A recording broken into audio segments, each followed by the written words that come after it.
महाभारत का भयंकर युद्ध चल रहा था। लड़ते लड़ते अर्जुन रण क्षेत्र से दूर चले गए थे। अर्जुन की अनुपस्थिति में पांडवों को पराजित करने के लिए द्रोणाचार्य ने चक्रव्यूह की रचना की। अर्जुन पुत्र अभिमन्यु चक्रव्यूह भेदने के लिए उसमें घुस गया। उसने कुशलतापूर्वक चक्रव्यूह के 6 चरण भेद लिए, लेकिन 7वें चरण में उसे दुर्योधन, जयद्रथ आदि 7 महारथियों ने घेर लिया और उस पर टूट पड़े। जयद्रथ ने पीछे से निहत्थे अभिमन्यु पर जोरदार प्रहार किया। वह वार इतना तीव्र था कि अभिमन्यु उसे सहन नहीं कर सका और वीर गति को प्राप्त हो गया। अभिमन्यु की मृत्यु का समाचार सुनकर अर्जुन क्रोधित से पागल हो उठा। उसने प्रतिज्ञा की कि यदि अगले दिन सूर्यास्त से पहले उसने जयद्रथ का वध नहीं किया तो वह आत्मदाह कर लेगा। जयद्रथ भयभीत होकर दुर्योधन के पास पहुंचा और अर्जुन की प्रतिज्ञा के बारे में बताया। दुर्योधन इसका भय दूर करते हुए बोला, चिंता मत करो मित्र, मैं और सारी कौरव सेना तुम्हारी रक्षा करेंगे। अर्जुन कल तुम तक नहीं पहुंच पाएगा, उसे आत्मदाह करना पड़ेगा। अगले दिन युद्ध शुरू हुआ। अर्जुन की आंखें जयद्रथ को ढूंढ रही थी, किंतु वह कहीं नहीं मिला।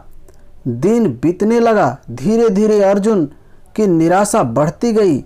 यह देखकर श्री कृष्ण बोले, पार्थ, समय बीत रहा है और कौरव सेना ने जयद्रथ को रक्षा कवच में घेर रखा है, अतः तुम शीघ्रता से कौरव सेना का संहार करते हुए अपने लक्ष्य की ओर बढ़ो।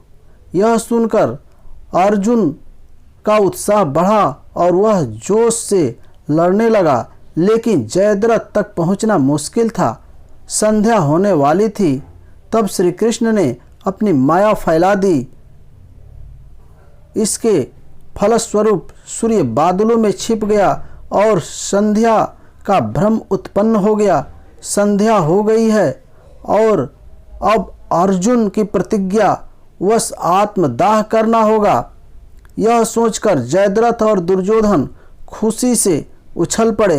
अर्जुन को आत्मदाह करते देखने के लिए जयद्रथ कौरव सेना के आगे आकर अट्टहास करने लगा। जयद्रथ को देखकर श्री कृष्ण बोले, पार्थ, तुम्हारा शत्रु तुम्हारे सामने खड़ा है, उठाओ अपना गांडीव और वध कर दो इसका। वह देखो, अभी सूर्यास्त नहीं हुआ है। यह कहकर उन्होंने अपना माया समेट ली। देखते ही देखते सूर्य बादलों से निकल आया। सबकी दृष्टि आसमान की ओर उठ गई। सूर्य अभी भी चमक रहा था। यह देखकर जयद्रथ और दुर्योधन के पैरों तले जमीन खिसक गई। जयद्रथ भागने को हुआ, लेकिन तब तक अर्जुन ने अपना गांडी उठा लिया था। तभी श्री कृष्ण चेतावनी देते हुए बोले, हे अर्जुन, जयद्रथ के पिता ने इसे वरदान दिया था कि जो इसका मस्तक जमीन पर गिराएगा उसका मस्तक भी 100 टुकड़े में विभक्त हो जाएंगे। इसलिए यदि इसका सिर जमीन पर गिरा तो तुम्हारे सिर के भी 100 टुकड़े हो जाएंगे। हे पार्थ, उत्तर दिशा में यहाँ से 100 योजन की दूरी पर जयद्रथ का पिता तप कर रहा है। तुम इसका मस्तक ऐसे काटो कि वह इसके पिता के गोद में जाकर गिरे। अर्जुन ने श्री कृष्ण की चेतावनी ध्यान से सुनी और अपनी लक्ष्य की ओर ध्यान कर बाण छोड़ा। उस बाण से जयद्रथ के सिर धड़ से अलग कर दिया और उसे लेकर सीधा जयद्रथ के पिता के गोद में जाकर गिरा। जयद्रथ के पिता चौंक कर उठा और उसकी गोद में से सिर जमीन पर गिरा।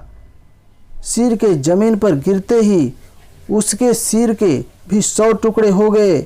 इस प्रकार अर्जुन की प्रतिज्ञा पूरी हुई। साथियों, आज के वीडियो में बस इतना ही। अगर आपको मेरी वीडियो अच्छी लगी हो तो वीडियो को लाइक कीजिए, शेयर कीजिए और मेरे चैनल को सब्सक्राइब कीजिए। साथ में बेल आइकन को भी दबा दीजिए। वीडियो देखने के लिए बहुत बहुत धन्यवाद। आपका दिन शुभ हो।